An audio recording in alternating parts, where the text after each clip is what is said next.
J'ai toujours été un peu fan des backrooms. Comme beaucoup de gens, je sautais sur chaque notif de Feldup qui en parlait. Et quand le film est sorti, je suis tout de suite allée le voir. Mais sur le coup, comme beaucoup, je l'ai pas trop compris. Alors je suis allée voir plein de vidéos d'explications, des études du lore dans son entièreté, mais pour le film, une seule théorie revenait tout le temps, la théorie du souvenir. Le fait que tout ce qu'on voyait dans les backrooms ne soit que la représentation du subconscient de la personne qui y pénètre. Les entités sont les traumas, les still life des souvenirs, les backrooms, une espèce de map reprenant l'architecture du cerveau. Mais ces théories-là, j'avoue, elles me laissaient un peu sur ma faim, parce qu'elles ne faisaient pas tellement de lien avec le reste du lore, avec ces vidéos sur lesquelles Kane Parsons travaille depuis 4 ans. Et un matin, ça m'a frappé. Je me réveille avec toute une théorie en tête, littéralement. Parfois, tu sais, tu te réveilles avec une super idée et ensuite tu te rends compte qu'en fait, elle est pas si terrible. En tant qu'auteur, ça m'arrive tout le temps, mais il arrive parfois que l'idée soit bonne. Alors je commence à poser les mots sur papier pour m'exposer l'idée, la relire, juger de sa fiabilité, de son poids, de ses conséquences. Et j'ai l'impression très nette que ça vient quand même combler pas mal de mystères soulevés par la série. Mais c'est pas possible, si la théorie était vraiment legit, d'autres personnes auraient fait tous ces liens avant moi. Dans le doute, je tourne et je publie une vidéo sur les réseaux, pour exposer les bases de la théorie. Je veux la confronter. À vrai dire, je veux qu'on me dise ce qui cloche, parce que j'arrive pas à me dire que j'ai trouvé une solution à laquelle personne n'a pensé. Et la vidéo plaît. À l'échelle de mon compte, je peux même dire qu'elle rencontre un certain succès. Et surtout, elle crée du débat. Et moi, c'est ça que je voulais. Qu'on en parle, qu'on débatte, qu'on cherche ensemble. Bon, on reste sur les réseaux, donc on ne peut pas dire qu'il y a que des retours constructifs, mais dans le lot, il y en a quand même pas mal. Et beaucoup de questions aussi. Alors j'ai fait une seconde partie pour y répondre, et petit à petit, j'ai affiné. Je me suis trompée, j'ai compris pourquoi je m'étais trompée, et ça m'a ouvert d'autres portes de compréhension. Des chemins vers des indices que personne n'avait vus. Puis j'ai encore cherché jusqu'à aujourd'hui vous présenter cette vidéo. Je n'estime pas qu'elle est parfaite, je n'estime pas non plus que la théorie est canon. Ce que je peux vous dire, c'est que je pense qu'elle ouvre beaucoup de portes, menant à des chemins qu'en tant que grande fan des backrooms, je suis heureuse de pouvoir parcourir. Et que pendant 1 heure, je vous emmène parcourir avec moi.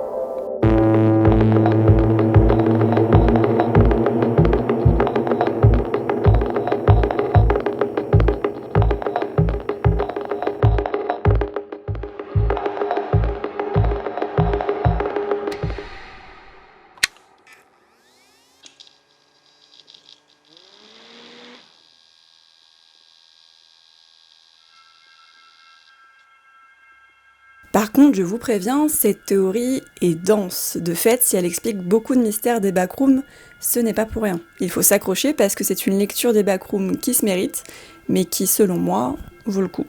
Ok, on va d'abord poser les bases. On sait que le temps n'existe pas dans les backrooms, ou plutôt qu'il existe, mais qu'il a un fonctionnement bien particulier. Dans le lore de Kane Parsons, on voit un des membres de l'organisation se perdre dans les backrooms et capter la fréquence radio relatant un événement qui se passe dans le futur. On peut aussi y voir des objets comme des affiches annonçant des événements se déroulant dans le futur, comme dans le found footage de Ravi. Dans le film, quand Bobby descend dans la pièce où il y a tous les vêtements, il y voit son propre t-shirt, celui qu'il portait un peu plus tôt.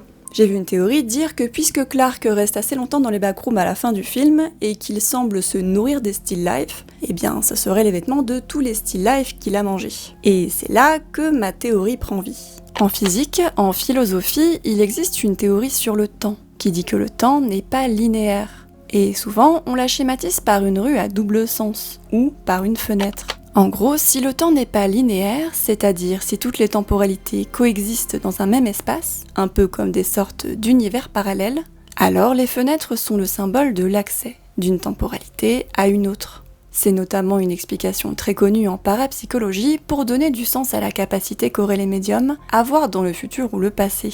Parce qu'ils ont accès à ces fenêtres, ils en ont une autre compréhension.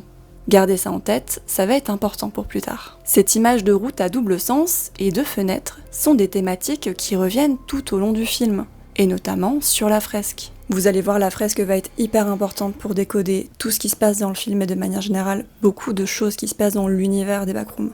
Sur la fresque, on peut lire « Pourquoi penser en termes de magie ? Soyez réaliste. Autrement dit, soyez cartésien, scientifique, physicien. Pensez physique. » Et juste à côté de cet ordre, on trouve justement la phrase « Ici et maintenant, c'est une rue à double sens. » Autrement dit, le temps n'est pas une frise, mais plutôt une route sur laquelle on peut naviguer. Là, normalement, vous commencez à voir le trick. Et théorie dans la théorie, il est aussi possible que l'entrée qui sépare le monde réel des backrooms soit appelée zone nulle parce que c'est justement un espace dans lequel le temps se modifie tant que c'est comme s'il s'annulait. Un espace dans lequel il deviendrait nul. En tout cas, selon notre propre conception du temps. Car en réalité, le temps ne devient pas nul. Ce sont toutes nos règles connues liées au temps qui le deviennent. C'est une conception du temps qui nous est étrangère, car contrairement au poids des minutes, des heures, des jours ou des nuits, on ne peut pas vraiment la ressentir. Gardez bien ça dans un coin, on va en reparler un petit peu plus tard. Revenons-en au film. Maintenant que vous avez bien cette théorie en tête, et si tous les vêtements présents dans cette pièce n'étaient pas ceux de tous les still life que Clark a mangés, mais ceux des futures victimes du capitaine, la créature qui est devenue Clark. On rentre tout de suite dans quelque chose de beaucoup plus méta. Mais ça voudrait dire que quand les employés de Clark sont entrés dans les backrooms, ils sont entrés dans un espace où il existait une temporalité, où ils étaient déjà morts. De la même manière, je pense que le capitaine est Clark. Pas simplement une représentation de son subconscient ou de ses traumatismes, comme on le pense dans la théorie du souvenir, je pense qu'il est littéralement Clark dans le futur. Il est ce que les backrooms ont reconstitué de lui après sa mort. Et ça, c'est vraiment un élément hyper important pour bien comprendre la mécanique de cette théorie. Mais promis, je vous en reparle plus en détail plus tard.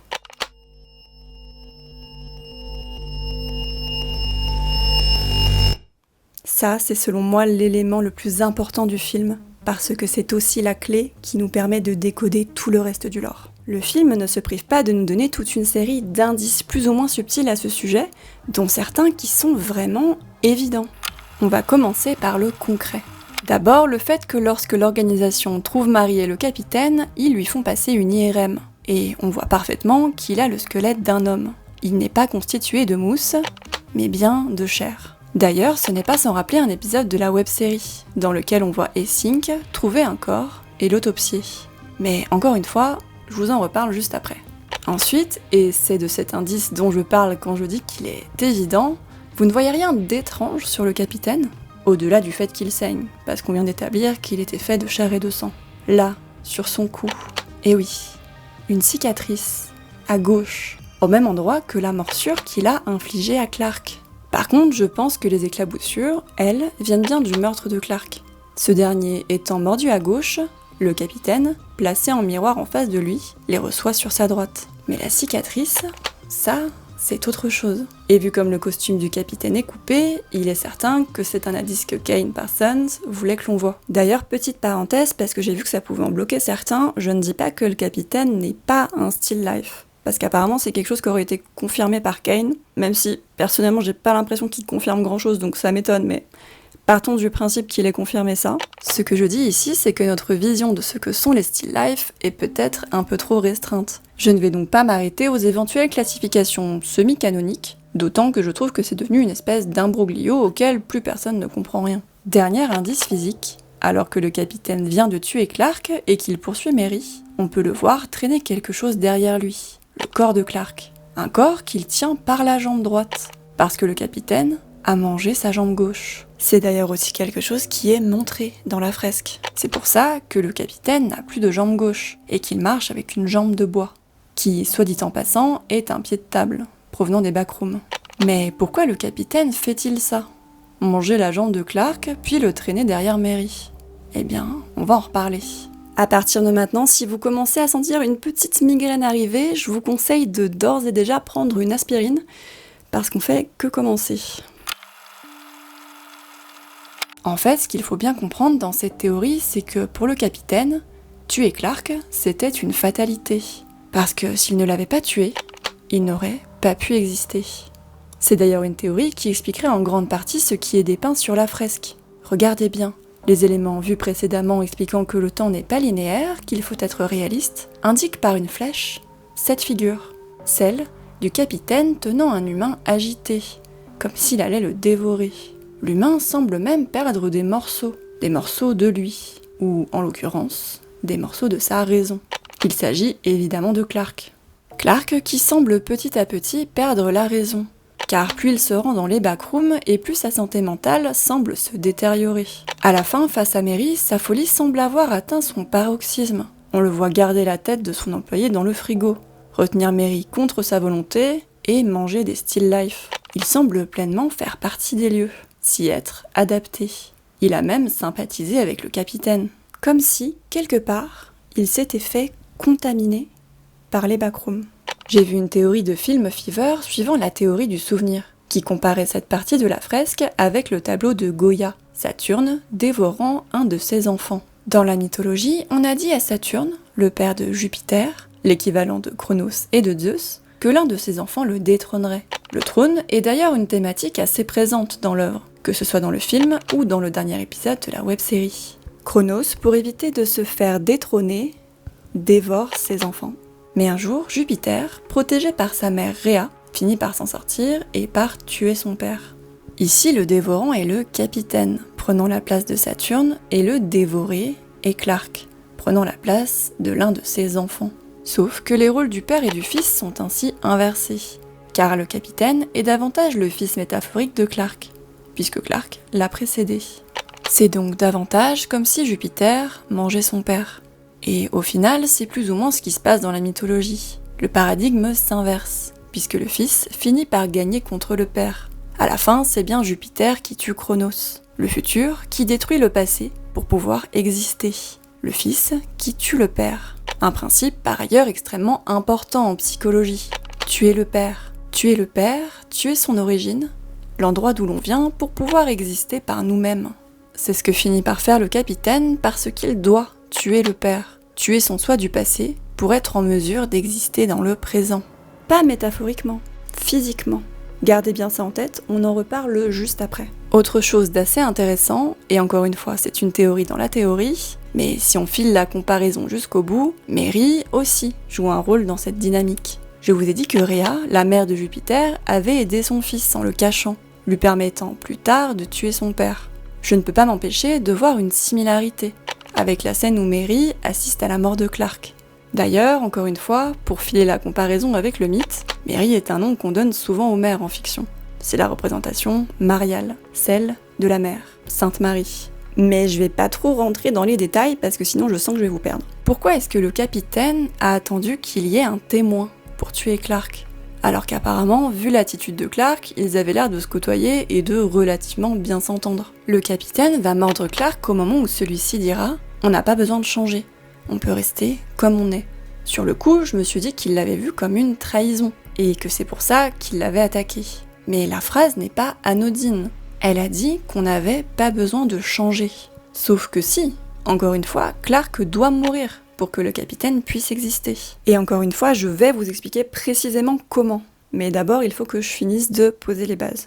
Et si en fait, il avait attendu ce moment-là pour que Mary comprenne et qu'elle l'aide. C'est aussi le but de la fresque, d'expliquer la réalité sur les backrooms, d'expliquer la réalité sur le capitaine. Et c'est pour ça que Clark et le capitaine ont fait tout leur possible pour que Mary la voie. Clark a tout fait pour que sa psy, son seul soutien psychologique et émotionnel, le rejoigne dans les backrooms. Puis toutes les issues ont été bouchées pour créer un seul chemin, jusqu'à ce mur. Et enfin, Clark a laissé tout le temps du monde à Mary, pour bien s'imprégner de la toile, avant de l'attaquer. Mais il ne la tue pas, il l'enlève, puis il discute avec elle. Il veut qu'elle comprenne ce que lui-même a encore du mal à totalement saisir, dans une tentative désespérée de s'accrocher à sa propre humanité. Il veut qu'elle comprenne et qu'elle l'aide. Il y a d'ailleurs un moment où Mary semble effectivement comprendre. À cet instant précis, elle se retourne vers le capitaine et le regarde, presque avec compassion, presque avec pitié. Elle aussi commence à comprendre ce qui se passe dans les backrooms, parce que plus vous passez de temps dans les backrooms, et plus votre compréhension du lieu évolue. On va en reparler dans le chapitre consacré à la mère de Mary. En tant que capitaine, je pense qu'il n'a quasiment plus du tout de raison. Pour moi, c'est presque plus par instinct qu'il agit comme ça. Et ça reste une théorie dans la théorie, mais j'ai personnellement vraiment l'impression qu'il demande de l'aide. Comme s'il cherchait à ce que Mary le reconnaisse davantage que de vraiment lui vouloir du mal. Ce que je vois là, c'est plus du désespoir qu'une agressivité guidée par une réelle folie meurtrière. Au début de ce chapitre, je vous parlais de la jambe du capitaine, et posais la question du pourquoi. Pourquoi le capitaine mange-t-il la jambe de Clark avant de le traîner derrière Mary ? Eh bien, encore une fois, il fait ça, car il essaye de lui faire comprendre qu'il est Clark. Il mange sa propre jambe, la sacrifie, puis lui montre son ancien corps dans l'espoir qu'elle fasse le lien. Par ailleurs, dans la web-série, il arrive aux entités de parler, et même de prononcer des mots intelligibles.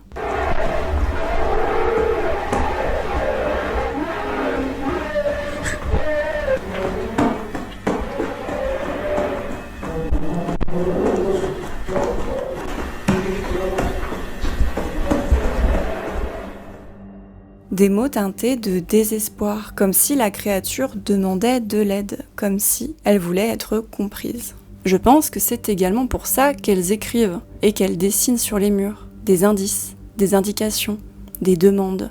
Il s'agit de la dernière forme d'expression qu'il leur reste dans la mesure où elles ne peuvent pas parler, et que la plupart des humains s'enfuient quand ils les voient. Dans ce même épisode, au début, on peut lire sur le mur « Don't move, stay still ». Ne bouge pas, reste immobile. Avec, encore une fois, un dessin de fenêtre. Et cette fois-ci, également un visage humanoïde. Dans ce cas précis, je ne pense pas que la créature cherche authentiquement de l'aide, mais plutôt qu'elle cherche à piéger le garçon.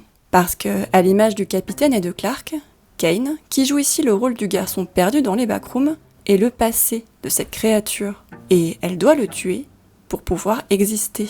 Son désespoir prendrait alors une forme toute différente. Celle d'une créature qui voit sa seule chance d'exister, de survivre, lui échapper. D'ailleurs, à la fin, le garçon est attrapé par la créature, alors que sa caméra retombe dans le monde réel. Et à cet instant, elle ne semble pas vraiment lui vouloir du bien. Ainsi, le corps du garçon tué par la créature reposerait dans les backrooms avant de se transformer en la créature à son tour, lui permettant d'exister. Et maintenant, je vais enfin concrètement vous expliquer comment ce processus est possible, comment Clark a pu se transformer en l'entité du capitaine.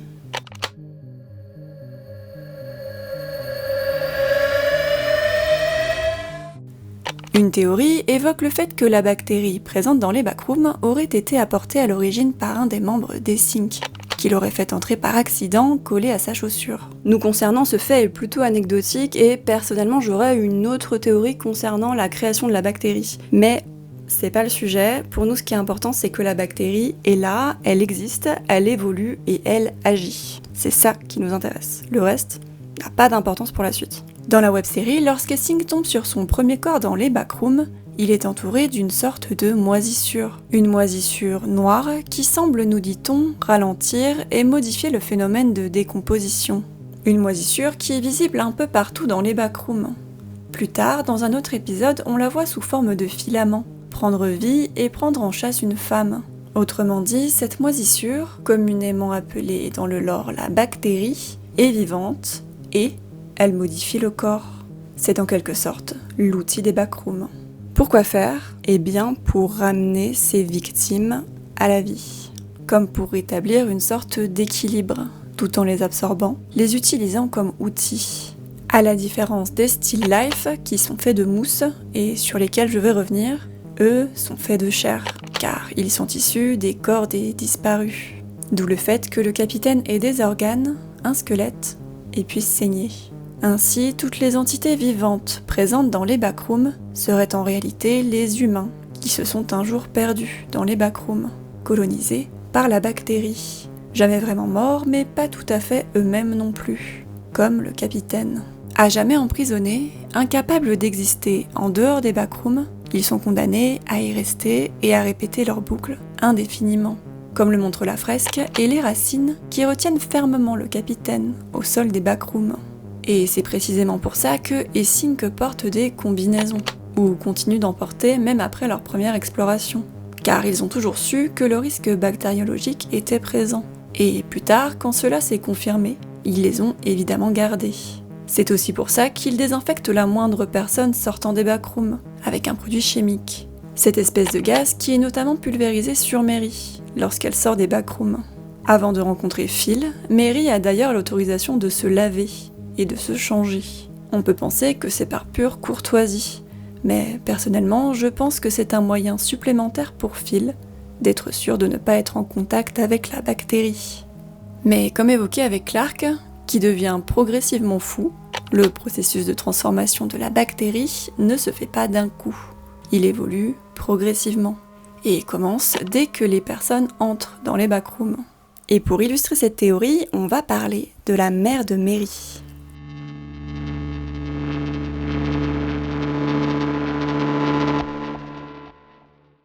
D'abord, je pense que la mère de Mary est allée dans les backrooms et que ce sont les backrooms qui ont détérioré sa santé mentale. Et comme pour le reste, on va procéder étape par étape. Dans la web-série, Peter Tench, l'un des employés des Sync, se perd dans les backrooms. Il est retrouvé plusieurs semaines après sa disparition.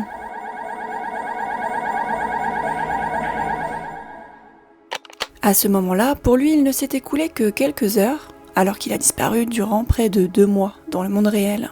Dans les épisodes le concernant, on comprend que suite à ce retour, l'état de sa santé mentale est sérieusement remis en question par Sync. Et cela, bien qu'il ne présente pas de gros problèmes psychiatriques apparents. Pour moi, il ne s'inquiète pas que Tench soit devenu fou à cause de la géométrie étrange des backrooms, mais à cause de sa potentielle exposition à la bactérie. Je consacre tout un chapitre à propos de Tench en fin de vidéo dans lequel je développe notamment cette théorie.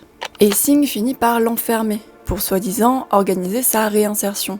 Mais il réussit à sortir et à s'enfuir. Malheureusement, il fait une mauvaise chute et meurt. Ce passage est d'ailleurs en soi vraiment suspect, mais encore une fois, je reviendrai sur le cas Tench dans la dernière partie de cette vidéo, car il est révélateur d'un autre aspect extrêmement important de l'univers des backrooms. Dans un autre épisode de la web-série, on voit un employé tousser, après avoir croisé la route de traces de moisissure, la bactérie.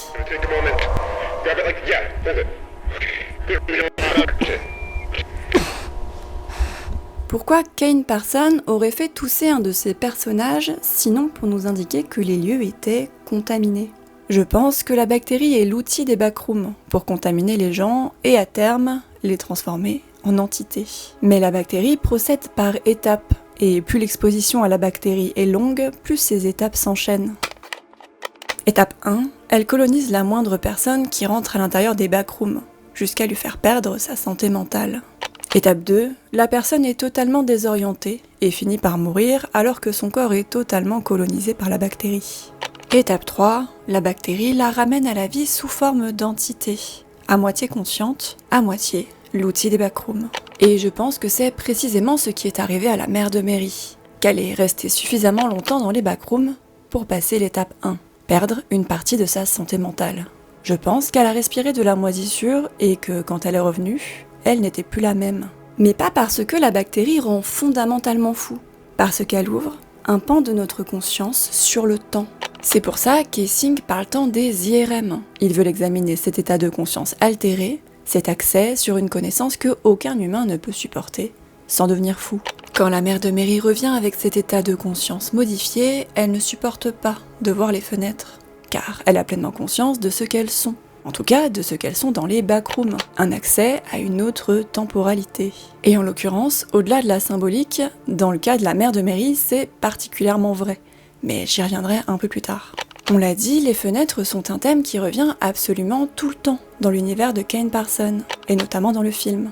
Et Sync a ouvert une fenêtre sur un autre monde. Mais c'est un piège, en quelque sorte. Quelque chose dont on ne peut pas revenir. Quand Clark quitte le monde réel pour définitivement vivre et mourir dans les backrooms, il dit à Mary qu'il va passer par la fenêtre. C'est d'ailleurs aussi visible sur la fresque. Quand Kat est enfermée au sous-sol, elle voit Clark, mais Clark ne la voit pas. Pour lui, c'est un mur, et pour elle, c'est une fenêtre. Parce qu'elle n'est pas aussi atteinte par la moisissure que Clark, pour elle, c'est encore une fenêtre. Alors que pour lui, c'est déjà un mur. Il est définitivement enfermé dans les backrooms. Mentalement autant que physiquement, car il est en quelque sorte destiné à y mourir. Alors que Kat, elle, vient d'arriver. Elle n'est pas assez infectée pour voir les backrooms, comme Clark. Lui est resté très longtemps dans les backrooms. La moisissure a eu tout le temps du monde de l'infecter, et de lui faire perdre la raison. La thématique de la santé mentale est d'ailleurs centrale dans le film, Après tout, Mary est psychologue, et il n'hésite pas à aller la voir et à faire appel à elle quand il sent que sa santé mentale commence à se détériorer. Par contre, j'ai vu beaucoup de personnes construire une théorie autour du fait que l'hôpital se trouve dans les backrooms. Pour moi, ce n'est clairement pas le cas, et Ken Parsons est assez explicite sur le sujet, puisque dès le début de la séquence, il nous montre une fenêtre donnant sur l'extérieur. Beaucoup voient aussi l'infirmière foncer dans le mur ou mettre un masque. Je pense que l'objectif ici est surtout de nous donner une impression de lieu bizarre, déformé. La vision des patients pour qui l'espace de cette réalité semble déformé. Et justement, il est intéressant de noter le comportement très étrange de toutes les personnes dans la pièce. Je pense aussi que toutes les personnes présentes dans cette séquence, à l'exception peut-être de l'infirmière, sont des anciens visiteurs des backrooms, qu'ils sont réunis ici parce que Async, qui n'est pour l'instant qu'un fabricant d'IRM, a remarqué quelque chose d'étrange sur leur radio. Quelque chose qui pourrait bouleverser le monde, le temps et l'espace. Cette théorie dans la théorie expliquerait pourquoi Phil, à la fin, semble déjà connaître le prénom de Mary sans même lui avoir demandé, parce qu'il l'avait déjà rencontrée quand elle était petite. Sorry, Mike. Our company, we make MRI machines. Or, I should say, we used to make MRI machines. Not anymore. That was before we found... You've been there.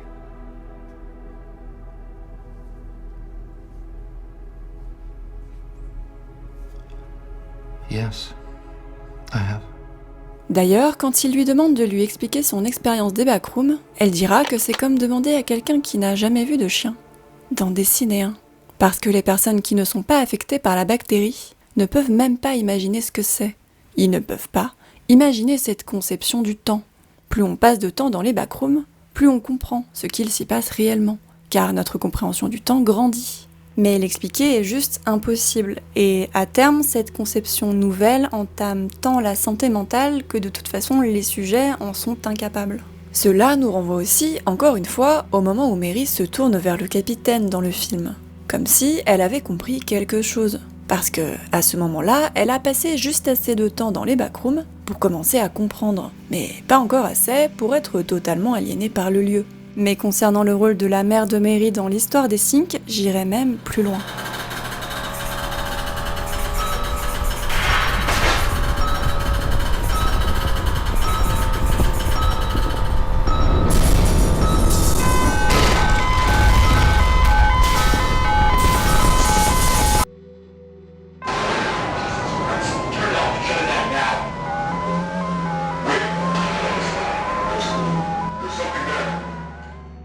Et celle-là, je suis à peu près sûre que vous l'avez pas vu venir, mais pourtant l'explication est relativement simple.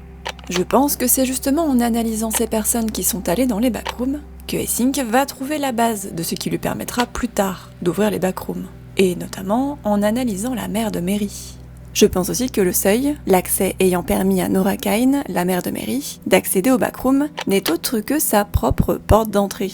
Élément absolument primordial et que je vais développer dans une autre partie, car il explique énormément de choses, notamment sur le fonctionnement précis des backrooms. C'est pour ça que Nora a tenté tant bien que mal de barricader sa porte. Et je vous spoil un peu, c'est pour ça qu'elle ne veut pas que Mary regarde dehors. Cela expliquerait l'inscription sur la fresque indiquant « La porte de sortie a déclenché ta naissance ». Cette partie de la fresque est réservée à Async, et c'est littéral. La porte de la mère de Mary a provoqué l'entrée de sa mère dans les backrooms, l'altération de son esprit, et l'a menée jusqu'à l'entreprise d'IRM, déclenchant la naissance de Async. D'ailleurs, petite parenthèse, j'aurais adoré que ce chiffre corresponde à celui de l'adresse de la mère de Mary, mais non, puisqu'elle habite au 628, et c'est d'ailleurs très visible dans le film. Et en dehors de ça, il y a peut-être quelque chose à creuser, mais je vous avouerai que je n'ai pas tellement envie de rentrer dans une logique de chiffres et de calculs, parce qu'il y en a tellement dans l'univers que ce serait juste sans fin.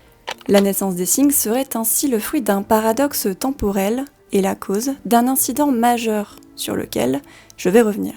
Mais avant ça, j'ai besoin que vous compreniez une autre base primordiale, celle de la juxtaposition du temps.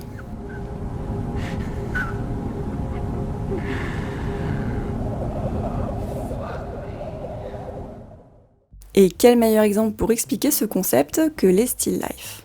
Pour faire simple, je pense que les still life sont la manifestation de sortes de bugs temporels.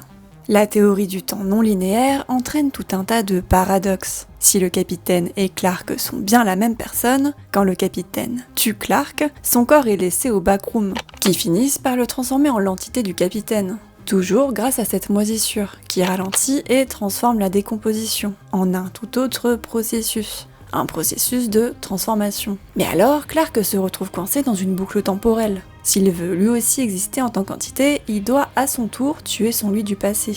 Tout ça crée des boucles infinies qui se cannibalisent. Des paradoxes qui finissent inévitablement par créer les still life. Le temps s'enchevêtre littéralement, jusqu'à former ces créatures sans forme logique. Elles ne sont pas humaines car ce n'est qu'une production du temps lui-même et de ses paradoxes. Les still life sont toutes les copies temporelles mal encodées de toutes les personnes qui se sont un jour retrouvées dans une boucle temporelle à cet endroit précis des backrooms. Ce sont des entités complètement à part de ces personnes, comme des copies que le temps aurait créées. Il est possible qu'elles soient créées à partir de la bactérie, et cela expliquerait d'ailleurs en partie pourquoi elles sont comestibles. Mais elles ne sont pas techniquement d'origine humaine. La seule pseudo-conscience qu'ils ont leur est conférée par les backrooms elles-mêmes, à partir de leurs actions. Quand le capitaine entre dans la pièce avec Clark, Mary et les still life, une des still life s'enfuit, de peur devant lui. Mon explication personnelle est qu'il s'agit d'une action réalisée par la personne copiée, alors qu'elle se trouvait dans les backrooms. Fuir devant le capitaine. D'ailleurs, concernant cette still life, beaucoup pensent qu'il s'agit de l'ex-femme de Clark. Et vous savez quoi ? Bah, c'est aussi ce que je pense. Je pense que comme l'a fait Mary, et face à la disparition de Clark, elle a fini par enquêter dans le magasin, par trouver l'entrée des backrooms et par se faire attaquer par le capitaine. Son corps est probablement en train de se transformer ou d'errer quelque part. Pendant que sa still life, son reflet humanoïde et celui des actions qu'elle a effectuées de son vivant, errent sans fin au fil des boucles temporelles, s'étiolant un peu plus à chaque fois, tout comme l'espace déformé des backrooms qui se distord de plus en plus à chaque boucle. Sur la fresque, on peut lire « Tables don't bleed blood » avec une flèche indiquant ce qui semble être un still life coincé dans le sol. La fresque compare clairement les still life, ces créatures qui ne saignent pas, à des tables, des éléments du décor impactés par la non-linéarité du temps, comme si les deux étaient de même nature, des objets modifiés et modifiables qui se créent à cause de la juxtaposition du temps, entraînant la juxtaposition de l'espace et de la matière.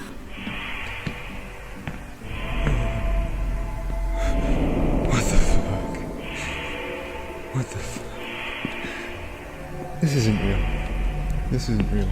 Ce dessin de la fresque montre justement cette addition des temporalités et des espaces, à côté d'une maison dessinée en 3D, 3 dimensions, parce que cet espace comporte plusieurs dimensions, les différentes temporalités. On voit d'ailleurs le symbole de la boucle juste au-dessus, partant littéralement de cette maison et symbolisant les fameuses boucles temporelles. De ce côté aussi, on peut voir figurer les différents niveaux des backrooms. Pas niveau au sens où on l'entend quand on parle communément de niveau de backroom, mais niveau au sens niveau d'intrication du temps. Plus les boucles se répètent, plus le temps s'intrique, et plus les still life s'étiolent et se répliquent mal, tout comme les meubles et les objets. Le niveau d'intrication peut être tel que les deux finissent parfois même par se confondre. Au-dessus, on peut voir l'adresse du magasin de meubles de Clark, représentant le réel, et en dessous, sa dégradation au fur et à mesure des boucles. Pour les objets présents dans les backrooms, d'ailleurs, si on doit y trouver une explication, je ne suis pas totalement certaine d'avoir parfaitement compris cette mécanique, mais je pense qu'ils sont aussi le résultat des boucles temporelles. Et le postulat de départ de cette théorie dans la théorie est que la limite entre notre monde et celui des backrooms est un peu plus poreuse que ce que l'on croit. Je pense que les backrooms ont notamment accès à l'espace et aux objets qui se trouvent dans les nulles zones, et que ces nulles zones peuvent être plus larges que ce que nous pensons. Je pense qu'il est aussi possible qu'elles aient accès aux objets environnant une personne appartenant à une boucle temporelle. Un peu comme si cette personne constituait en elle-même une sorte de fenêtre à travers les mondes. Un point d'entrée où la différence entre les deux réalités se fait plus fine, plus poreuse. Quand Mary fuit le capitaine, elle trouve une trappe et passe par le sol du magasin. Du moins, c'est ce que nous pensons être le magasin. Mais en réalité, à ce moment-là, elle se trouve encore dans les backrooms. Cela signifie que les backrooms ont accès à tout le magasin, mais pas au-delà, comme nous montrent les fenêtres condamnées par des murs. Autrement dit, la Null Zone s'étend à tout le magasin. On va reparler de cette expansion des Null Zones un peu plus tard quand on parlera de la maison d'enfance de Mary. Mais cette capacité des backrooms à reproduire des bouts de Null Zone et à les modifier au fur et à mesure des boucles expliquerait notamment pourquoi une bonne partie de l'univers de la web-série comporte énormément de meubles des années 90. Très similaires mais déformés par rapport à ceux du magasin de Clark ou a priori à ceux de la maison de Mary. Idem quand la fresque dit « Le plan a encore changé. Les toits sont faux. Les toits sont faux. Je ne sais pas qui a signé les plans, l'écriture ressemble à la mienne. » C'est fou à quel point cette phrase nous donne tout. Le plan a encore changé.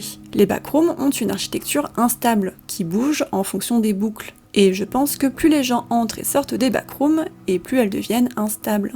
Je ne sais pas qui a signé les plans, l'écriture ressemble à la mienne. Clark est architecte, il sait faire des plans, et si l'écriture ressemble à la sienne, c'est parce que c'est la sienne, c'est celle du capitaine, son lui du futur. Donc je pense que c'est pour ça que, à la fin, on voit une still life de Mary et qu'on voit des objets appartenant à sa propre boucle temporelle, parce qu'elle a probablement été renvoyée par Racing dans les backrooms, formant sa propre boucle, entraînant la création par le temps juxtaposé de sa propre still life. Pour moi, la fin vient juste subtilement nous annoncer sa mort. Et je pense que c'est d'ailleurs loin d'être la première fois que Async renvoie quelqu'un dans les backrooms afin d'en étudier le résultat. Mais on va garder ça pour un peu plus tard. D'abord, j'aimerais ouvrir une parenthèse.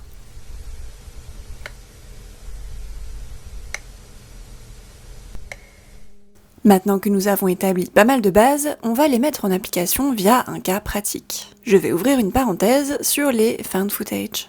Il y en a 3. Je vous propose de décrire le déroulé de chacune d'elles, puis de vous donner mon interprétation.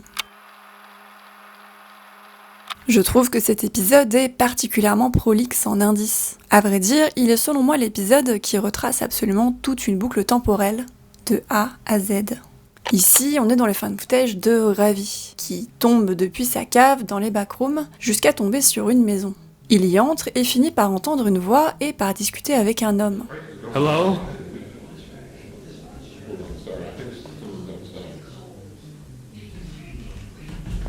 Someone out there? I'm sorry. I don't know where I am. I need help. Aucun des deux ne se voit car ils appartiennent à 2 espaces-temps différents. Mais la Null Zone leur permet de communiquer. La Null Zone semble reproduire exactement la maison de cet homme et même une partie de ce qu'il y a autour. Comme on l'a vu, la Null Zone ne se limite pas forcément à une pièce, mais peut s'étendre beaucoup plus loin. Ravi vient de rentrer dans la boucle temporelle de quelqu'un d'autre. Comme pour Kat et Bobby, l'homme qui est vivant dans sa propre temporalité est déjà mort dans celle de Ravi. Je pense qu'il est d'ailleurs déjà mort plusieurs fois. Et tous les éléments juxtaposés autour de la maison sont la manifestation de cette boucle, qui ne cesse de se répéter. On y voit un chapeau de paille, appartenant sans doute à l'homme, une statue, devant sans doute se trouver dans son jardin, ou encore des vêtements et une tondeuse à gazon. Mais le plus troublant, ce sont ces empreintes de pas, menant jusqu'à la maison, où on assiste à ce qui semble être les vestiges d'une scène exprimant de la colère ou de la désorientation. Une chaise est jetée au sol, une bouteille d'alcool et une assiette, ainsi que ça, repose sur la table, un tas de vêtements ressemblant vaguement à du linge sale repose dans un coin. Et plus perturbant encore, une chaussure est laissée là, plantée dans le sol. Autour de cette chaussure, on peut voir comme une sorte de moisissure. Ensuite, Ravi discute avec l'homme, qui semble ne pas comprendre d'où provient cette voix. Comme on l'a dit plus tôt, ils ne sont pas dans le même espace-temps. Ils discutent jusqu'à ce qu'on entende l'homme tomber à son tour dans les backrooms. Dans sa propre temporalité, mais vraisemblablement à l'endroit où se trouve Ravi. Puis Ravi semble faire une rencontre à laquelle il ne s'attendait pas.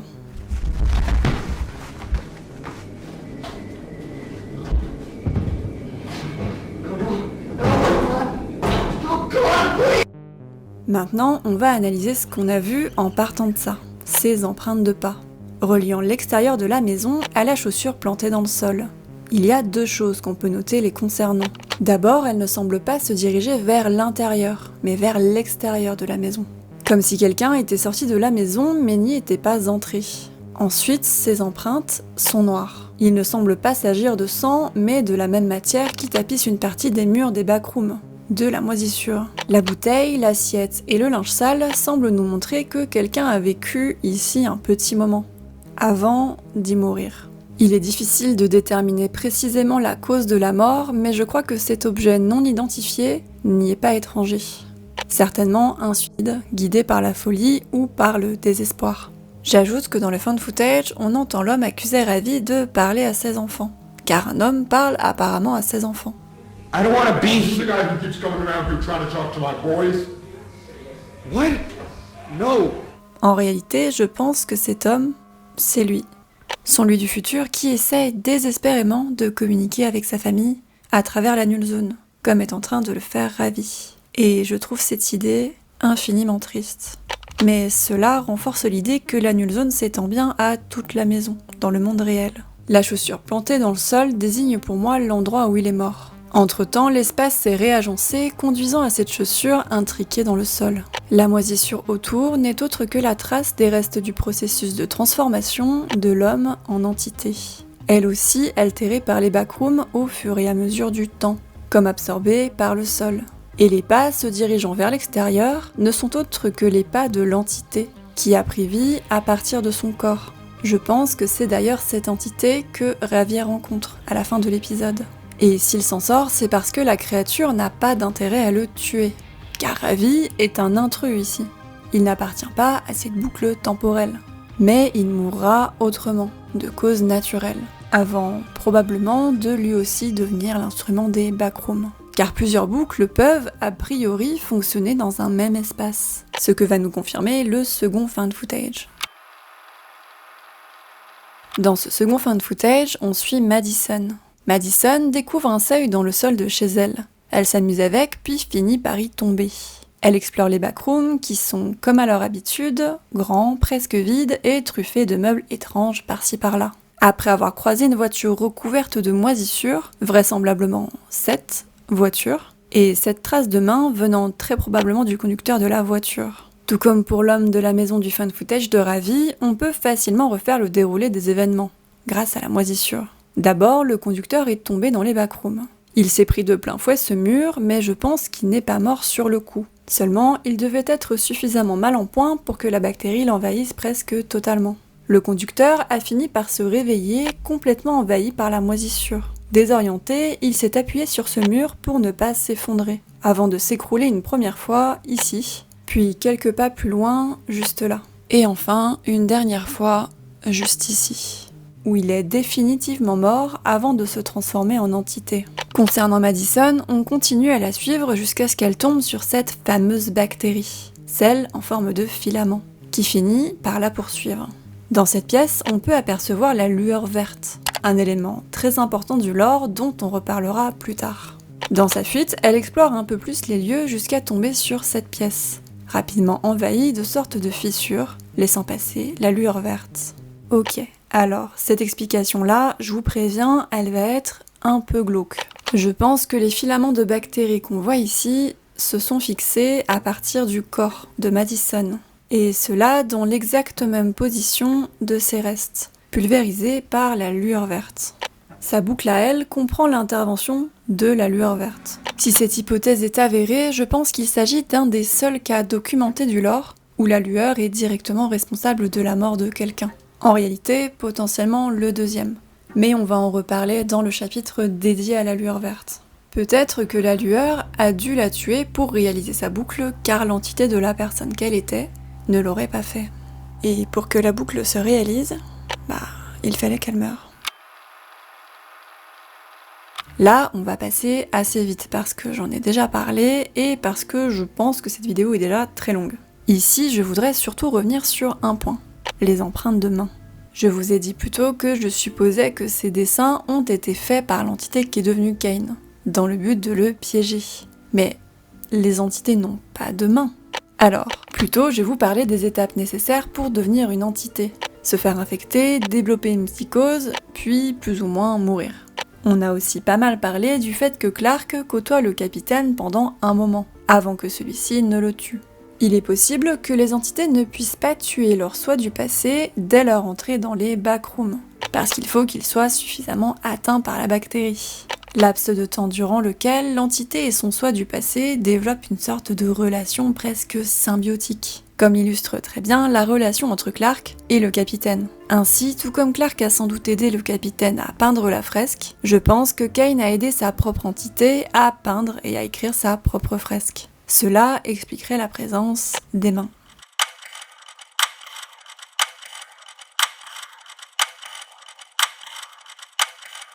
Ok, celle-ci, elle est dense, elle est complexe et elle va vous faire mal à la tête. Et encore une fois, c'est une théorie dans la théorie, mais quand on la comprend et si on y adhère, elle est hyper intéressante, parce qu'elle montre une autre facette du fonctionnement des backrooms.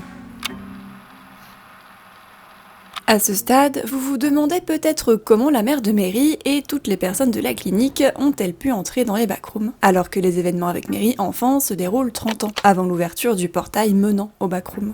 Plus fort que ça, c'est là qu'on va faire le lien entre le dernier épisode de la web-série et le film. Bon, là, va falloir s'accrocher un tout petit peu parce que cette partie va relier 3 vidéos de l'œuvre de Kane Parsons, représentant en réalité toutes les 3 le même lieu, la salle 14D. D'abord, dans la vidéo Pitfall, on peut voir Mark Bloom, un des employés de Async, réussir à slalomer entre les trous présents dans le sol des backrooms, les pitfalls, les pièges en français, pour atteindre une porte. Quand il ouvre la porte, une forte lumière s'en échappe, presque comme si elle donnait sur l'extérieur, tout en étant mélangée à une lueur verte. La fameuse lueur verte à laquelle j'ai dédié tout un chapitre en fin de vidéo. Plus tard, dans une autre vidéo, on peut voir Async recouvrir les trous pour que l'espace devienne praticable, et pour pouvoir accéder plus facilement à cette fameuse porte. Beaucoup d'activités autour de cette porte. Et c'est finalement dans la vidéo Static Dead End, la dernière vidéo de la série, qu'on verra cette porte pour la dernière fois. Cette fois-ci, sans aucune lumière. Une séquence qui intervient un peu de nulle part juste après cet extrait, mettant en scène Marvin, un employé d'Async connu pour être tombé dans un des trous dans Pitfall, et George Levy, un scientifique d'Async. I don't like this, and you shouldn't either. What are you trying to get out of this, Marvin? We're on the same side, for God's sake. I don't disagree that things were handled poorly, but please, can you try to have a little perspective here? Handled poorly. They killed him, George. It's not cost-effective, George. Yeah, but we're not going to let that happen, are we? You know how I know? You're the 4th person I've had this conversation with. Nobody wants a repeat of what just happened. Un rapport d'incident. Quelqu'un est mort et apparemment Async ne serait pas étranger à cette mort. Ici, il évoque le cas de Peter Tench, dont nous reparlerons plus tard, car il semble être une véritable clé pour tout comprendre. Mais l'évocation de cet incident n'est pour moi que le rappel d'un précédent, annonçant ce qui va suivre. Ce que je pense être un incident bien plus grave, impliquant toute une équipe d'Async. Un incident croisant les événements de l'épisode Static Dead End et ceux de l'Overflow. Cet épisode dans lequel on assiste à un débordement, une saturation des équipements de Async aux conséquences inconnues.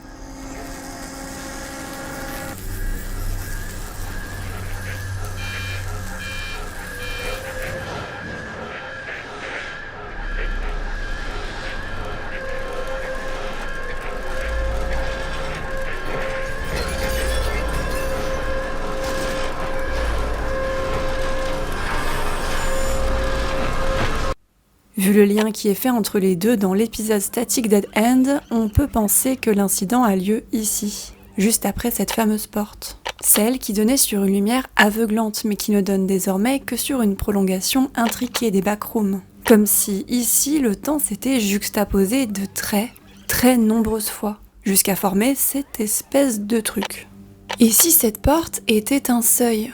Et qu'elle ne donnait pas du tout sur un extérieur des backrooms, mais sur la réalité. Sur la porte de la maison de la mère de Mary. Ou plus exactement, sur la nulle zone entourant la maison. Je vous ai dit plus tôt que Async était a priori le fruit d'une boucle temporelle incluant la présence de Nora dans les backrooms. Mais on voit bien dans le dernier épisode que cette pièce n'est plus une nulle zone, avec un seuil donnant sur la maison de Nora. Cela signifierait-il que la boucle s'est ouverte ? L'événement se déroulant plus tard dans le temps, c'est-à-dire plusieurs boucles plus tard, on peut penser que les backrooms se sont réarrangés, se sont juxtaposés, vraisemblablement à cause de la présence d'Async dans la zone, créant autant de perturbations menant à une transformation de l'espace et à un effacement progressif du seuil. C'est peut-être ce que la fresque cherche à représenter à travers chaque croix, située au-dessus d'un employé d'Async. Ce ne sont peut-être pas de simples croix, mais des plus, représentant l'accumulation causée par chaque intrusion des sinks, finissant par engendrer une défaillance majeure,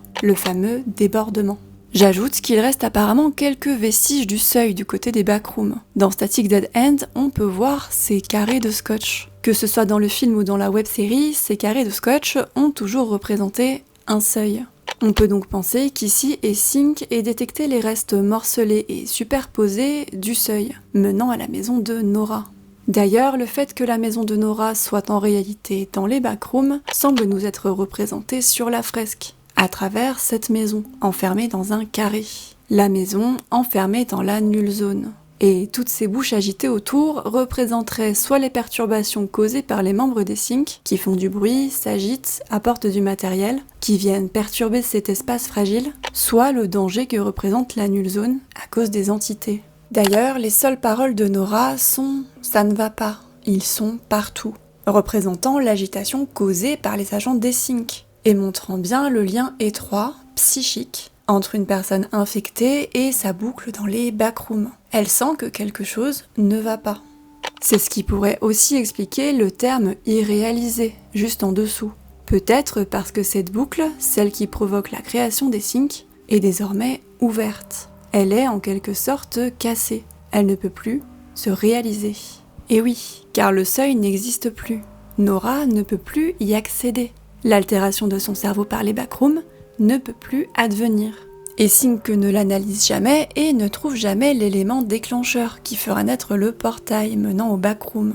Et les employés des Sink, actuellement au cœur du dysfonctionnement, ne peuvent en réalité pas se trouver là où ils sont. Le paradoxe étant à son paroxysme, l'espace commence à se déformer, comme on le voit ici. Oh, weird. This is even stranger than I thought. Une réaction en chaîne conduisant, je pense, à la destruction de la zone, l'explosion. Et c'est là que je dois vous dire que je ne vous ai pas tout raconté sur le dernier épisode de la série. Il y a 2 autres éléments à prendre en compte. D'abord, j'ai volontairement éludé cette partie de l'enregistrement. Yeah, but what if next time it's you? Or me? Marv, come on. You wanna put me down? Like an animal over a minor fucking hiccup? Give a speech at my memorial?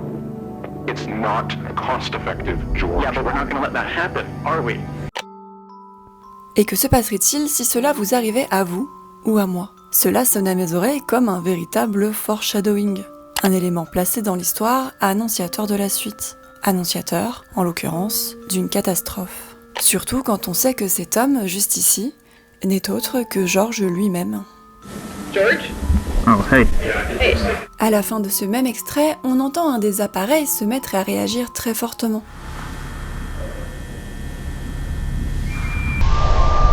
Détectant sans doute une brusque perturbation à l'entrée de George dans la pièce. Peut-être l'intrus de trop dans la zone. Peut-être la goutte qui a fait déborder le vase. L'incident de la vidéo débordement qui a vraisemblablement coûté la vie à toute l'équipe présente sur place serait le même que l'explosion qu'on voit dans le film, car elle donne sur le même endroit, dans les backrooms. Un peu comme si les backrooms avaient forcé le passage pour que la boucle puisse se réaliser, effaçant toutes les dimensions juxtaposées de la nulle zone d'un seul coup. Je pense même avoir précisément identifié l'instrument des backrooms, la manifestation de l'énergie qui est utilisée pour réagencer l'espace et le temps. Je vous en parle dans quelques instants. En résumé, l'explosion aurait été causée par la présence des sinks dans le même lieu qui a causé leur présence ici, forçant la boucle à se confronter à son propre paradoxe, à sa propre boucle temporelle, jusqu'au débordement. Autre théorie dans la théorie, le fait que la maison de Nora soit enfermée dans une nulle zone pourrait également expliquer la symbolique du morceau de ciment avec les mains de Mary et de sa mère. Dans le film, quand la mère et la fille figent leurs empreintes dans le ciment frais, il est difficile de dire si elles sont dans la nulle zone ou si l'événement se déroule après l'explosion, dans le monde réel, puisque les nuages au-dessus de leur tête existent, mais d'un autre côté, ils ne bougent pas, ce qui peut sembler étrange. Dans un cas, cela signifierait que Mary est déjà rentrée dans les backrooms, au moins quelques minutes, en tout cas dans la nulle zone. Ce qui expliquerait quelle est sa propre boucle temporelle, Et je pense que toutes les personnes ayant commencé une boucle temporelle sont condamnées à un moment ou à un autre à la fermer, à retourner dans les backrooms. Et si vous voulez mon avis personnel, je suis assez intimement persuadée que Mary est effectivement déjà rentrée dans les backrooms. Son attitude lorsque Clark parle des backrooms est bien trop étrange pour que ce monde lui soit totalement étranger. Lorsque Clark évoque les backrooms, elle n'essaie pas de le raisonner. Elle lui demande s'il pense être le premier à y entrer. Et quand Clark s'en va, elle se met à fixer le mur, comme si le discours de Clark avait réveillé quelque chose en elle. La scène finit par un plan de Mary fixant la main scellée dans le ciment. La main scellée dans le ciment, une trace indélébile, à jamais gravée, c'est un peu le même symbole que celui des racines du capitaine de la fresque. Une fois que vous êtes entré dans les backrooms, vous leur appartenez. Vous êtes enraciné au backroom, et c'est écrit dans la pierre. Vous n'y pouvez rien.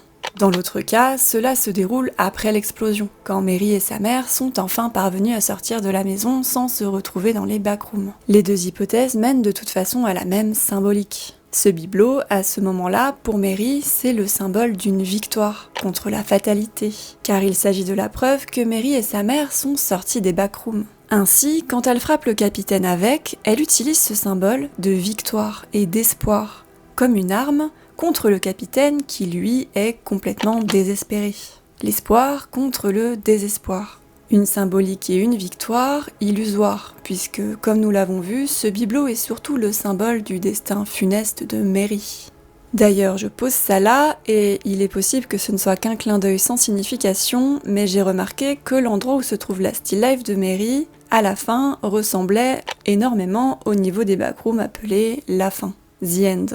Je ne sais pas si cela signifie quelque chose en lien avec les boucles temporelles et à leur fin, ou si c'est simplement un clin d'œil pour la fin du film et la fin de l'histoire de Mary. Une façon un peu cynique de symboliser sa mort en utilisant l'étrange physique des backrooms, comme une façon de dire « voici le niveau final, son histoire est terminée, plus rien ne peut la sauver des backrooms et de sa boucle ».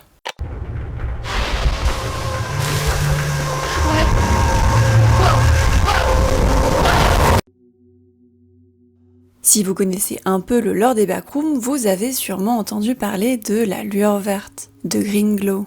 Une lumière étrange qui se manifeste dans différents endroits des backrooms à différents moments. Et je crois, si ma théorie est exacte, qu'on ne se rend pas bien compte de son importance absolument capitale dans le fonctionnement des backrooms, mais aussi dans l'évolution des Syncs, car elle est à la base d'un tournant majeur dans la série. Et j'ai en effet une théorie assez précise sur son utilité, et sur ce qui la déclenche. Commençons par une petite rétrospective des moments où elle apparaît.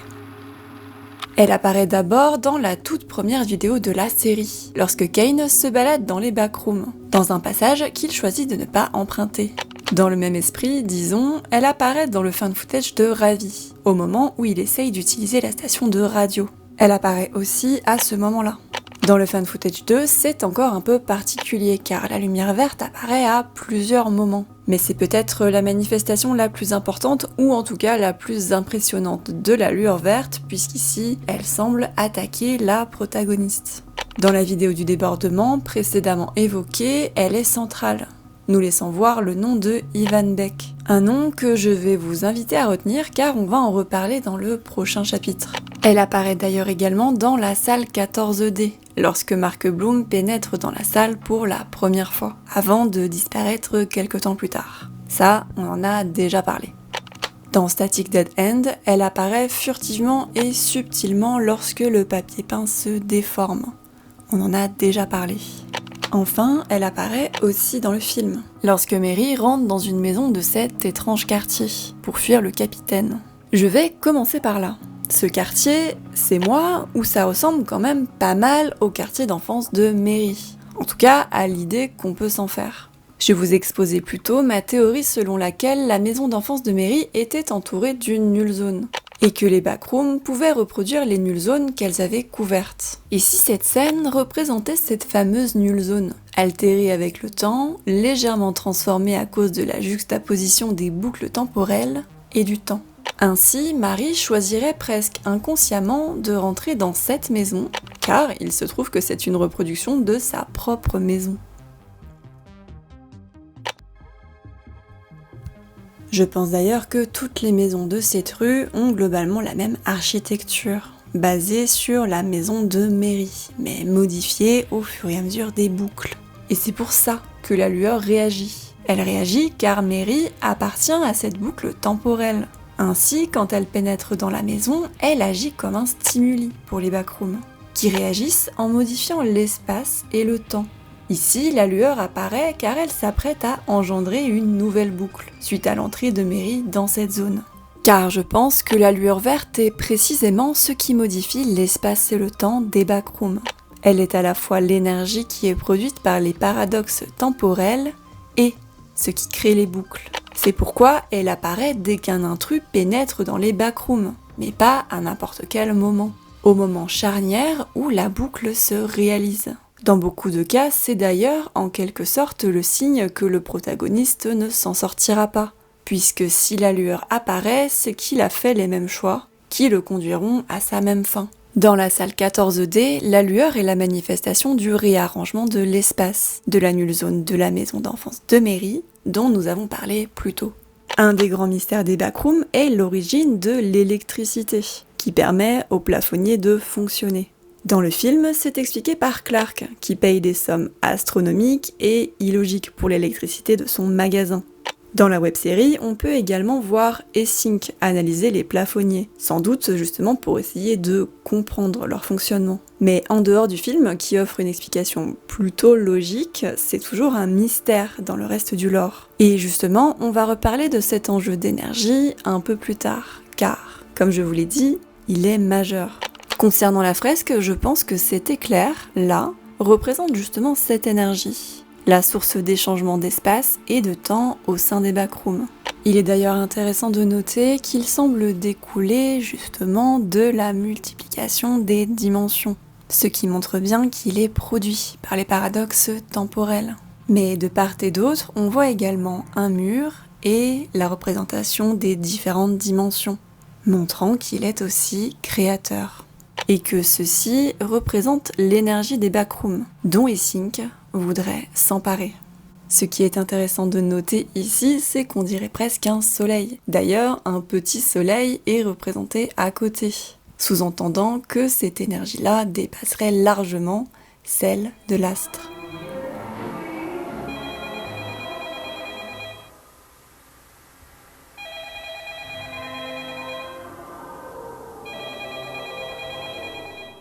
Une autre théorie dans la théorie qui va me permettre d'introduire quelque chose de primordial pour la suite. Le fait qu'Essink ne soit a priori pas un narrateur auquel on peut véritablement accorder sa confiance. Et je préfère vous prévenir, encore une fois, cette partie est complexe et il va falloir se concentrer.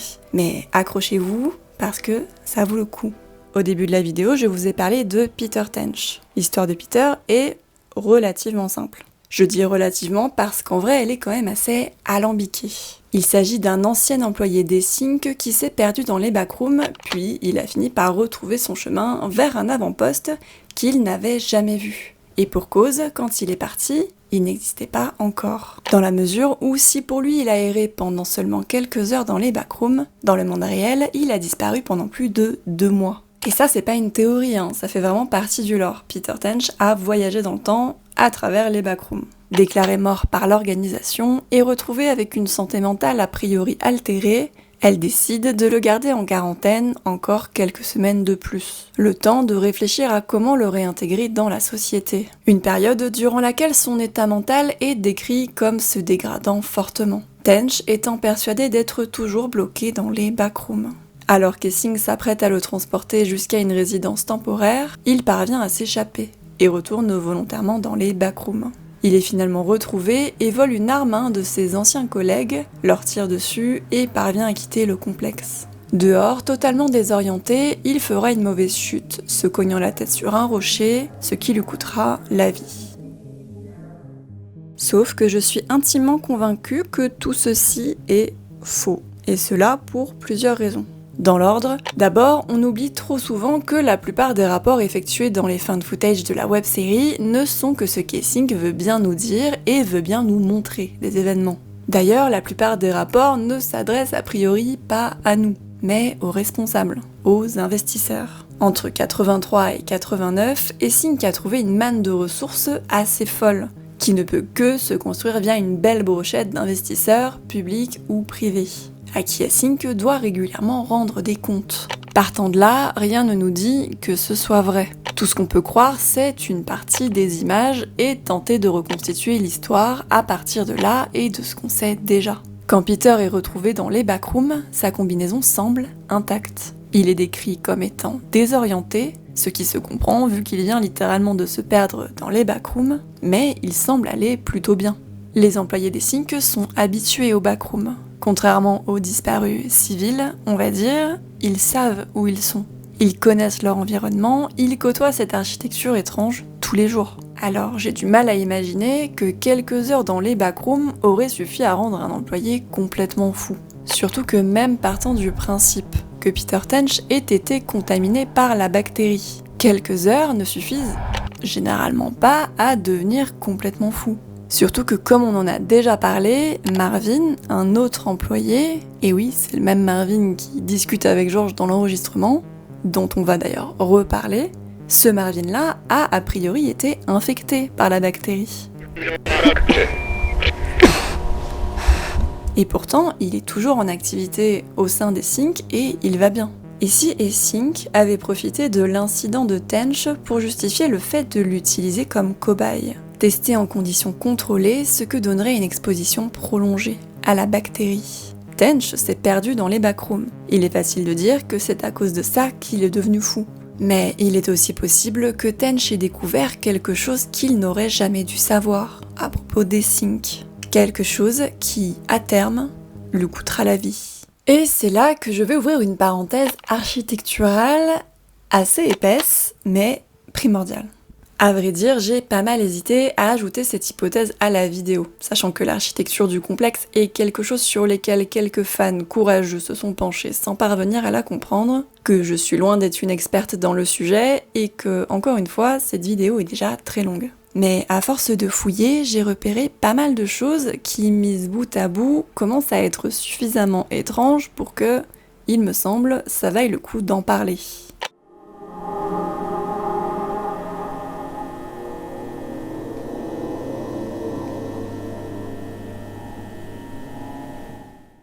Dans l'épisode Réunion, alors que l'équipe d'Essink est en train de chercher Tench au milieu de la division 14, on peut voir un plan dessiné grossièrement sur le mur. Le plan est vraisemblablement dessiné par Tench lui-même, comme s'il avait voulu laisser derrière lui une preuve, faire passer un message. En améliorant un peu le contraste de l'image, on arrive à mieux distinguer les traits, pour en tirer plus d'informations. D'ailleurs, si on met côte à côte le plan de Tench et celui de Clark, on voit clairement que Tench ne s'est pas trompé. Son plan semble cohérent et parfaitement legit.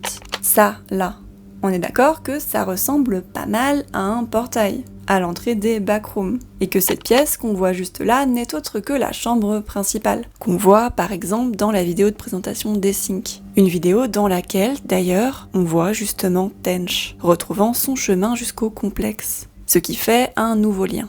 Dans cette vidéo, cette immense pièce est présentée comme un lieu destiné au transit pour le stockage, à l'intérieur des backrooms, puis sous forme de maquette, et elle est également filmée physiquement à de nombreuses reprises, notamment dans la vidéo Motion Detected.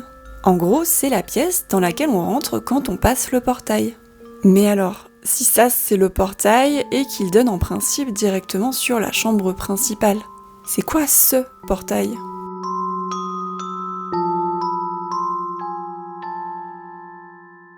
Et c'est là que j'ai commencé à envisager la possibilité qu'il y ait peut-être un deuxième portail. Pour faire le lien avec Peter, peut-être que Peter l'avait découvert, qu'il voulait le dire, alors que c'était un énorme secret. Et puis en comparant plus attentivement la carte de Clark et celle de Peter, j'ai découvert autre chose, à propos de l'endroit qui correspondrait au dit portail. Ce lieu-là, représenté sous forme de carré noir, pour moi, c'est évidemment la salle des Pitfalls, la salle 14D, la salle avec laquelle je vous ai harcelé dans le chapitre à propos des boucles temporelles. Une pièce se situant apparemment juste au-dessus de la piscine.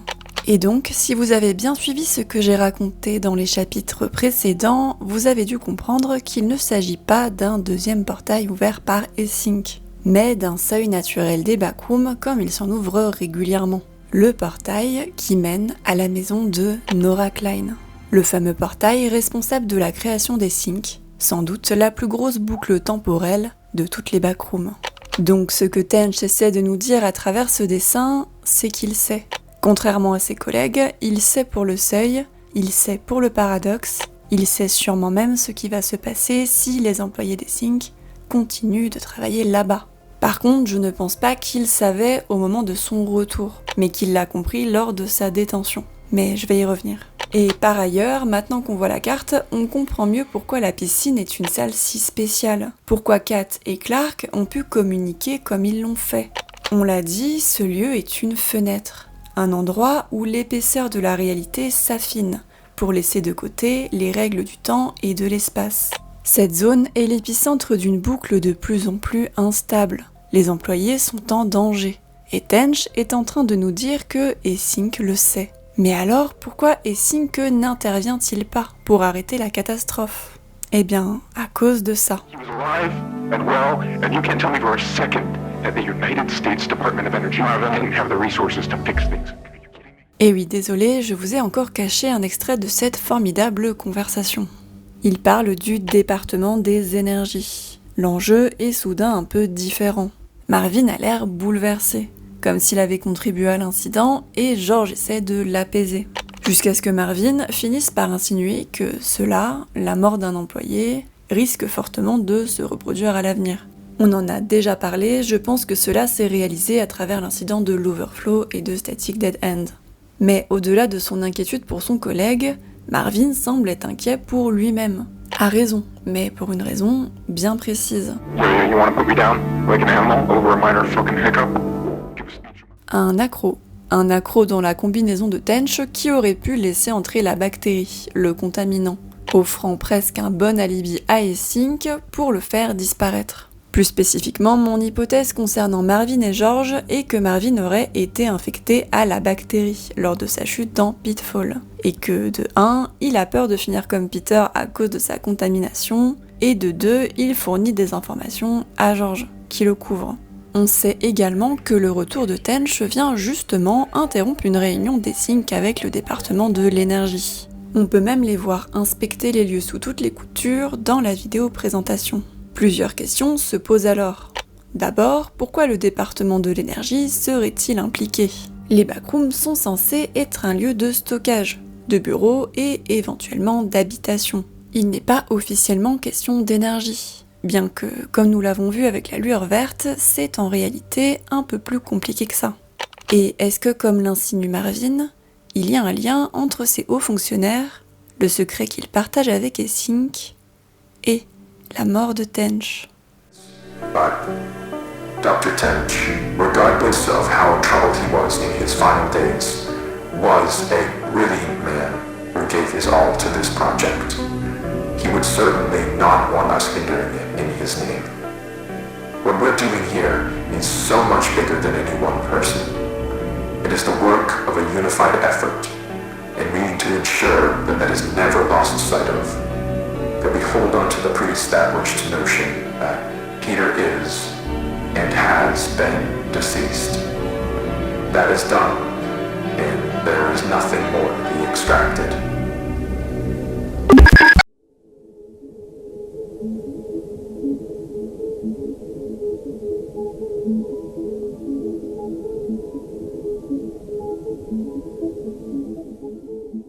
Dans le rapport sur Tench, le superviseur nous explique que l'ex-employé est persuadé de toujours se trouver dans les backrooms. Et si c'était vrai ? Lorsque Tench s'enfuit, on le voit clairement traverser les backrooms, puis passer ce poste avancé et enfin ressortir par le seuil. Je ne trouve pas réellement de sens à la narration du superviseur car je ne vois pas pourquoi Tench serait retourné dans les backrooms alors qu'on voit très nettement sur les images qu'il tente désespérément d'en sortir. En réalité, je pense qu'il n'avait pas l'illusion d'être encore dans les backrooms, comme le décrit le superviseur, mais qu'il l'était réellement. On va passer ensemble en revue les dates et les événements et je vais vous expliquer ce que je pense qu'il s'est réellement passé.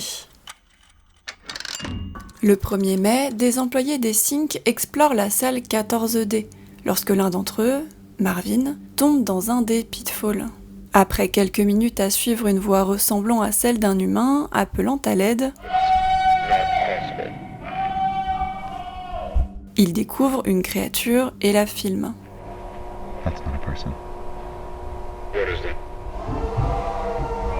That is not a fucking person! Le 6 mai, des superviseurs visionnent les premières images prouvant la présence d'une créature. Ils balisent totalement car cela confirme une bonne fois pour toutes que les backrooms sont totalement inhospitaliers. Le même jour, la zone est barricadée, en attendant de savoir quoi faire. Presque en parallèle, le 8 mai, Sync présente son plan sur l'utilisation des backrooms aux investisseurs. Selon la vidéo de présentation, ils sont censés le présenter comme un lieu dans lequel on peut stocker et même dans lequel on peut vivre. Sauf que, on l'a vu ensemble, ce n'est pas le cas. Sync ne peut donc pas exploiter les backrooms de cette façon. En réalité, les investisseurs qu'ils reçoivent ce jour-ci ne sont nul autre que les hauts fonctionnaires du département de l'énergie, qui travaillent potentiellement déjà sur un autre projet que le projet KV31. Les prémices d'un projet parallèle qui est tout doucement en train de se mettre en place. Le même jour, Tench retrouve son chemin, après s'être perdu pendant 2 mois dans le monde réel et à peine quelques heures pour lui. À cet instant-là, les superviseurs ignorent totalement quoi faire de lui, car depuis le rapport de Marvin et leur connaissance de l'existence des créatures, ils commencent à soupçonner un lien entre une infection à la bactérie et la formation de ces entités, mais aussi entre ces bactéries et le changement de conscience qu'ils avaient constaté chez leurs premiers patients, dont Nora Klein. Ils craignent que Tench ne soit contaminé. Du 8 au 22 mai, Sync garde Peter en isolement pour voir comment la bactérie évolue. À ce moment-là, déjà, il ne compte pas le libérer. Je pense, et ça reste une hypothèse, que la bactérie ne peut pas continuer à se développer en dehors des backrooms. Sinon, je ne vois pas pourquoi Phil prendrait le risque d'approcher Mary. We could just talk, just you and me. You know, just like two regular people. Je pense qu'entre le 8 et le 22 mai, Sync décide définitivement d'utiliser Tench comme cobaye. Ils ont observé que la bactérie n'évoluait pas dans le monde réel. Ils veulent maintenant observer comment elle évolue dans les backrooms. Il est alors enfermé sans aucune protection dans la division 14, alors barricadée. Pendant sa captivité, la bactérie évolue, ouvrant son esprit aux réalités du temps jusqu'à ce qu'il comprenne presque avant tout le monde ce qu'était réellement la salle 14D et ce qu'Sync comptait y expérimenter. Il dessine maladroitement le plan expliquant le seuil se trouvant dans la salle 14D, avec la seule chose à sa disposition, la moisissure, et cherche un moyen de s'échapper. Durant ces quelques jours enfermés, sa santé mentale se dégrade, et Sync observe tout le processus. À ce moment-là, je pense qu'Sync a déjà bien compris ce que les backrooms font aux humains qui y pénètrent sans protection, le fonctionnement des boucles temporelles et le fait qu'ils peuvent peut-être en exploiter l'énergie. Le 22 mai, Tench se cache dans les plafonds de la division 14, laissant croire à Sync qu'il s'est enfui. Sync est alerté et envoie une équipe pour vérifier les lieux.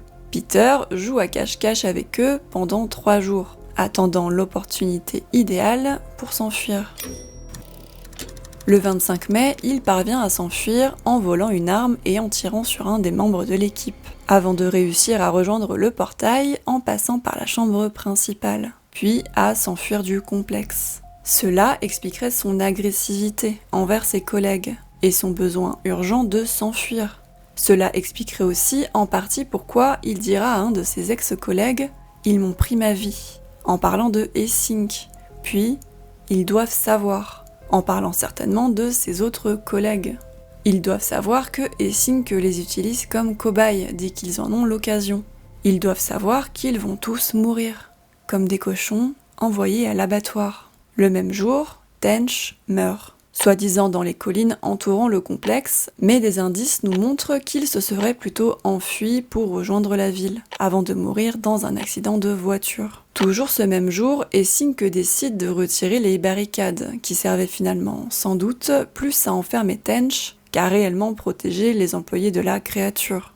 Je pense qu'à ce moment-là, Essink a définitivement compris qu'il ne pourrait pas exploiter les backrooms comme il l'avait prévu. Alors, ils prennent une décision drastique, un changement de cap dans leur politique envers leurs propres employés.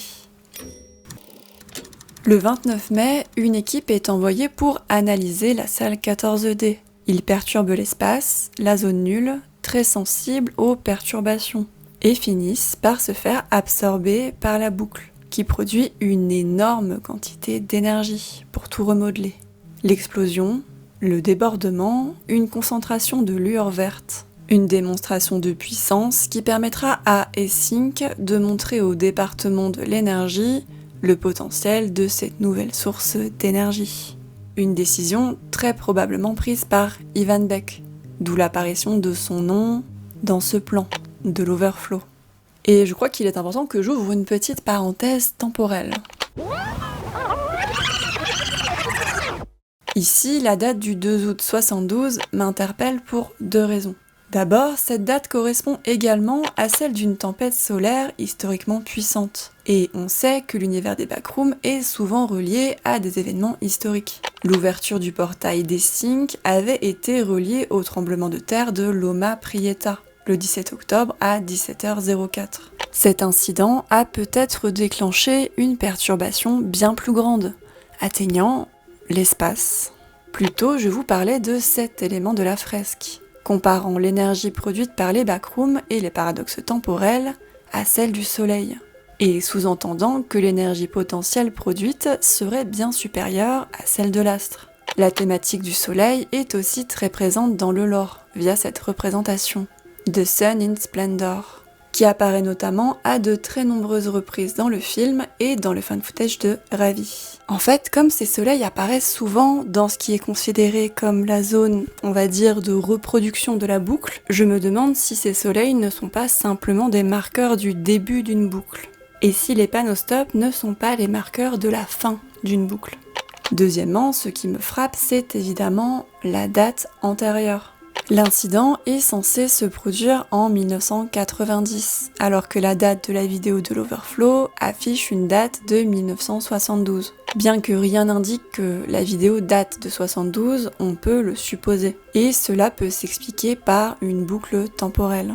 L'événement de 1990 aurait causé une boucle temporelle se répercutant dans le passé, en 1972, 17 ans avant l'ouverture du premier portail et potentiellement une dizaine d'années après que Nora Klein soit entrée dans les backrooms, engendrant une nulle zone juste là, dans le bureau d'Ivan Beck, le papa des backrooms qui travaillait justement à cette époque sur les matériaux constitutifs de la technologie nécessaire à la création du portail ouvert par Essink.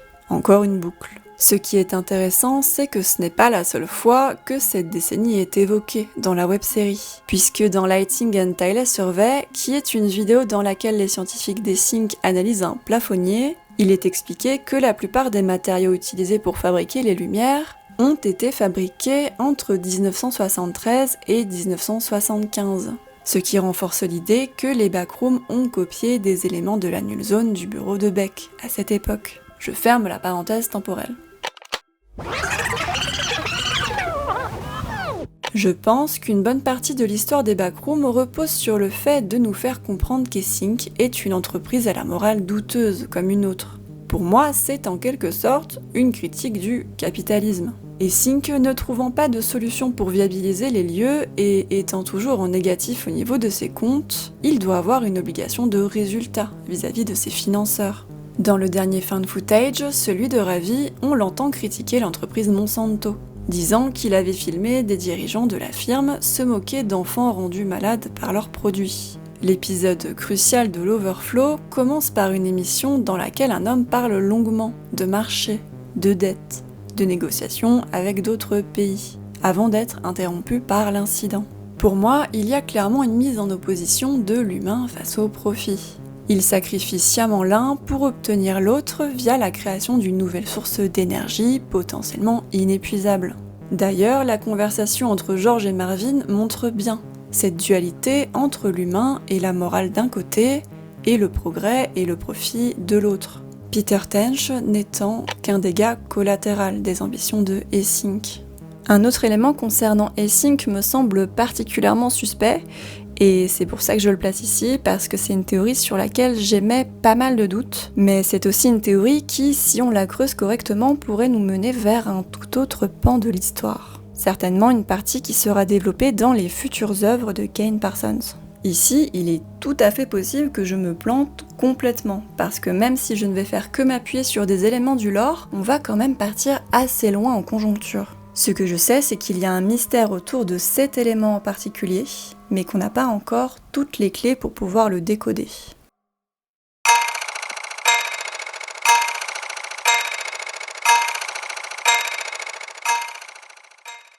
Quand Clark découvre les backrooms, il trouve un sac contenant des disquettes, ainsi que le badge d'un certain Naren Wern, un employé d'Essink qui a exploré ultérieurement avec son équipe cette partie des backrooms. Dans Everything Must Go, qu'on peut traduire en français par Tout doit disparaître, les 15 minutes supplémentaires ajoutées au film, on assiste à la première apparition de ce sac, qui est porté par Naren, avant que celui-ci ne se perde et ne se fasse attaquer par le capitaine. Pour vous donner une idée sur la temporalité, cet événement se déroule environ un mois après la mort de Tench. Ce sac contient donc le badge de Naren, alors considéré comme décédé, ainsi que tout un tas de disquettes, de documents et même ce qui ressemble à un petit coffre. Sur l'une des disquettes, certains parviennent à lire le nom de Beck, Ivan Beck. Ivan Beck est le vice-directeur d'Essink. On en a déjà parlé, c'est son nom qui apparaît dans la vidéo du débordement.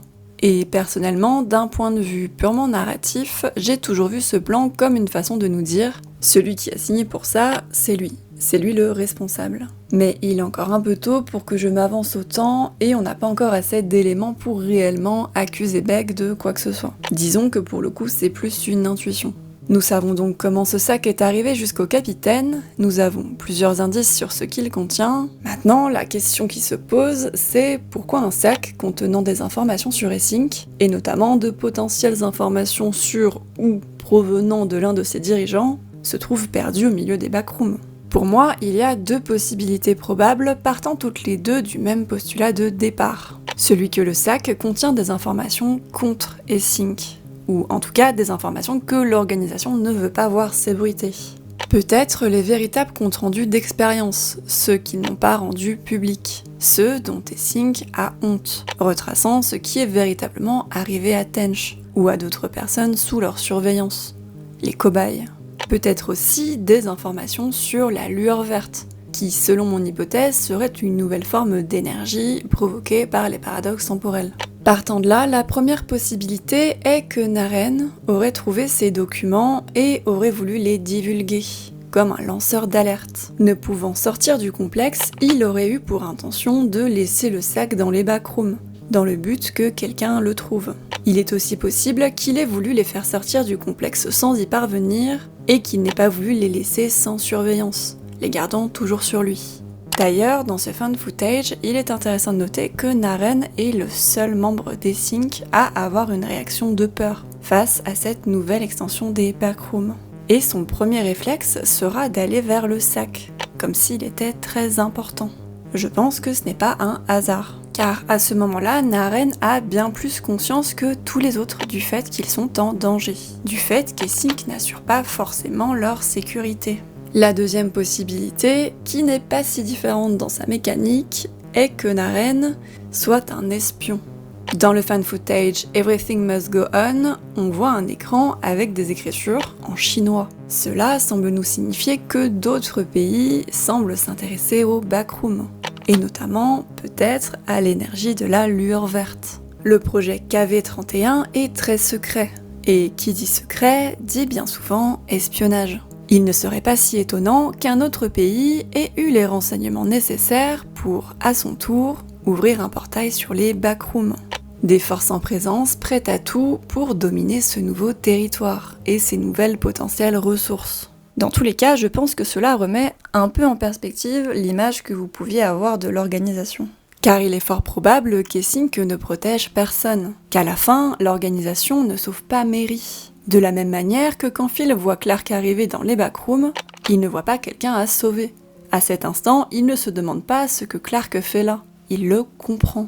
Grâce à la version longue du film, on sait maintenant que Essink a déjà pu rencontrer le capitaine. Autrement dit, il savait que cette zone des backrooms était une boucle temporelle, et que l'humain qu'avait été l'entité allait finir par y entrer et y mourir, pour réaliser la boucle.